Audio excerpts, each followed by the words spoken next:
qui tremble une première fois dans cette rencontre grâce à Cédric Bakambu qui permet de décanter la situation du côté de la RDC qui s'était créée dans ce premier quart d'heure.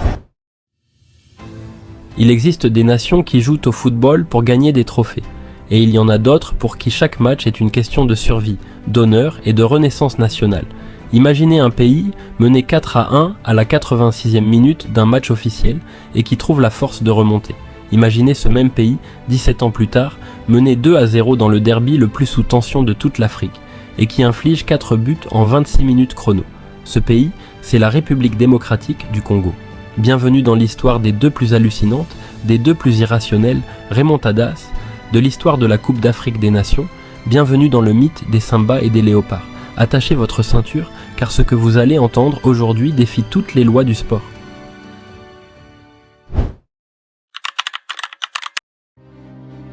Pour comprendre l'origine de cette rage de vaincre, il faut remonter en 1997. La République démocratique du Congo vient de renaître de ses cendres. Après 3 décennies d'un régime autoritaire sous Mobutu Sese Seko, l'ancien Zaïre réinvente son identité. Le maréchal a quitté le pouvoir et sous la présidence de Laurent Désiré Kabila, une lueur d'espoir traverse le pays. Même sur le rectangle vert, le symbole est fort. Les mythiques léopards du Zaïre deviennent provisoirement les Simba, les lions, incarnation d'un peuple qui veut rugir à nouveau malgré la fragilité du moment. Le football n'est plus un simple divertissement, c'est un refuge, une thérapie nationale.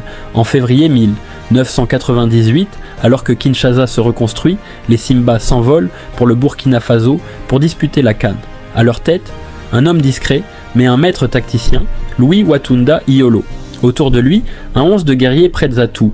Marcel Mayala dans les cages, une charnière de fer composée de Bakassou, Mundaba Kisombe, Mutamba Kabongo et Dandou Selenge. Au milieu, la vista de Papi Kimoto, Eddie Bembwana Kev et Didier Simba Ekanza imposent le tempo. Et devant, un trio d'attaque légendaire, Jean Kasongo Banza alias Corendo, Jerry Tondelwa et le virevoltant Emeka Mamale. Après avoir manqué de peu la finale face à l'Afrique du Sud en prolongation, 2-1, le sélectionneur Louis Watunda entre dans le vestiaire. Les visages non faits qu'en mage sont fermés, les regards baissés. Watunda prend alors la parole avec une voix ferme. « Nous ne quitterons pas ce tournoi les mains vides, il reste un match et il sera pour nous. » 27 février 1998, stade du 4 août, Ouagadougou. La RDC affronte le pays hôte, le Burkina Faso, pour la médaille de bronze. Mais dès le coup d'envoi, les étalons du Burkina, portés par tout un peuple, déroulent un football punitif. 6e minute, Alassane Ouedraogo ouvre le score sur un alignement douteux de la défense congolaise, 1-0. 52e minute, Omar Barrow efface la défense sur une action individuelle de classe et fusille Mayala, 2-0. 56e minute, Sidi Napon enfonce le clou, 3-0. À 3-0, le match ressemble à une véritable correction. Watunda tente le tout pour le tout et fait entrer son arme secrète, Lokenje Mungongo. Mungongo réduit le score à la 76e minute, 3-1. On pense alors à un simple but pour sauver l'honneur, d'autant plus qu'à la 86e minute, Ibrahima Tallé pousse le ballon au fond des filets pour le Burkina Faso, 4-1. Il reste 4 minutes à jouer dans le temps réglementaire. Les supporters burkinabés dansent dans les tribunes. La messe est dite, le tableau d'affichage indique 4-1. Mais ce qu'ils ignorent, c'est qu'ils s'apprêtent à assister aux 4 minutes les plus irrationnelles de l'histoire de la CAN. 88e minute, Jean Kasongo Banza dit Corendo surgit et marque. 4-2, le banc congolais hurle, la révolte est sonnée. 89e minute, Jerry Tondelwa s'infiltre dans la surface et inscrit le 3e but, 4-3. Les Congolais ne célèbrent même pas. Ils ramassent le ballon et courent au centre. Les Burkinabés sont pris de panique. Réduits à 10 suite à une blessure et sans remplacement possible, ils voient une vague rouge et bleue fondre sur eux. 90e minute, temps additionnel. Le stade est pétrifié. Le ballon flotte dans la surface. Et Lokenje Mungongo, l'homme du match, pousse le ballon au fond des filets. 4-4. C'est la stupeur absolue. Un silence de mort s'abat sur Ouagadougou. En 4 minutes chrono, la RDC est revenue de 4-1 à 4-4. La prolongation ne donnera rien et au tir au but, le mental congolais fait la différence. Victoire 5-1 au TAB. La RDC arrache la médaille de bronze au terme du plus grand comeback de l'histoire du tournoi.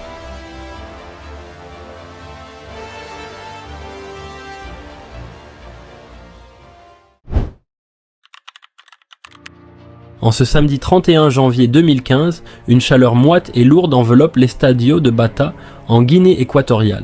Sur la pelouse, l'air est irrespirable, mais ce n'est rien à côté de la tension qui règne sur les deux rives du fleuve Congo. À Kinshasa comme à Brazzaville, le temps s'est arrêté. Ce quart de finale de la Coupe d'Afrique des Nations n'est pas un simple match de football, c'est un derby fraternel, un duel d'orgueil où le perdant devra subir les moqueries du voisin pendant des années. Mais au-delà de la rivalité, les deux nations se présentent à Bata portées par des dynamiques diamétralement opposées qui rendent ce choc encore plus électrique.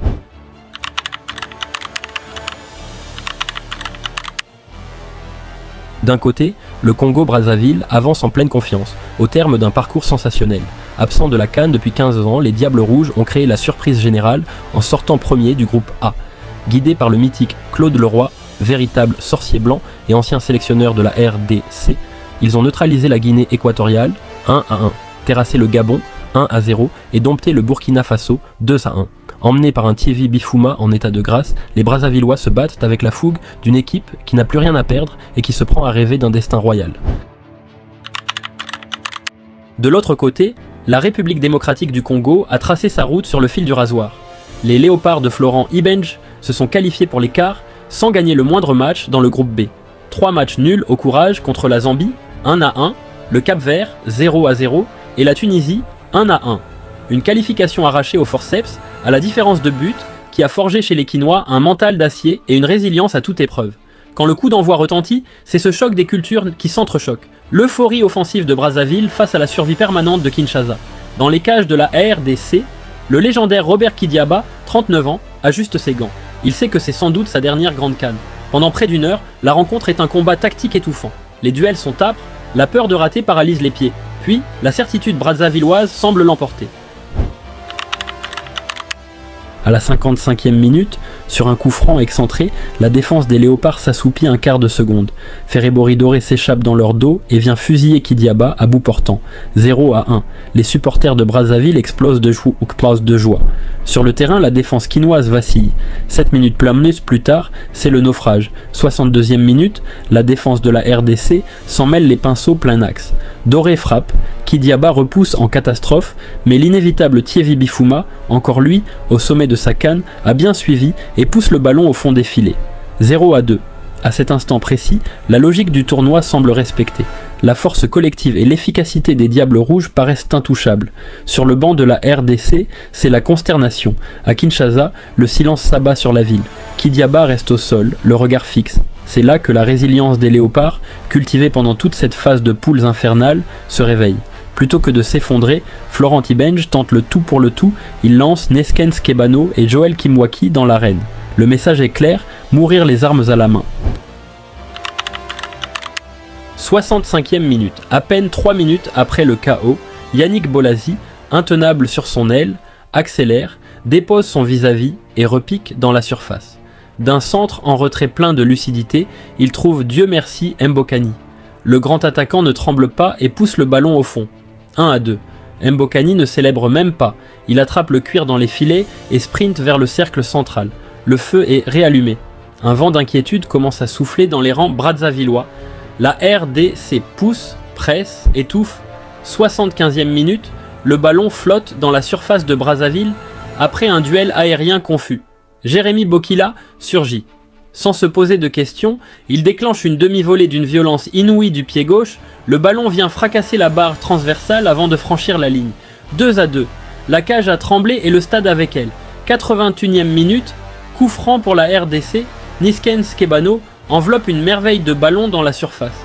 Au milieu de la mêlée, le défenseur Joel Kimwaki s'élève plus haut que tout le monde et catapulte une tête croisée clinique hors de portée du gardien. 3-2. Le banc de la RDC explose. Sur la ligne de touche, Robert Kidiaba fond en larmes avant de se lancer dans sa mythique célébration, sautillant sur le postérieur sous les acclamations du stade en folie. En 16 minutes, l'impossible s'est produit. Complètement assommés, les Diables Rouges se ruent à l'attaque dans les ultimes secondes, laissant des boulevards derrière eux. 91e minute. Temps additionnel. Kebano intercepte le ballon et lance Mbokani en contre-attaque. L'attaquant se présente seul face au gardien. Sa première frappe est de repousser, mais il suit bien et pousse le cuir dans le but vide. 4-2, le coup de sifflet final retentit.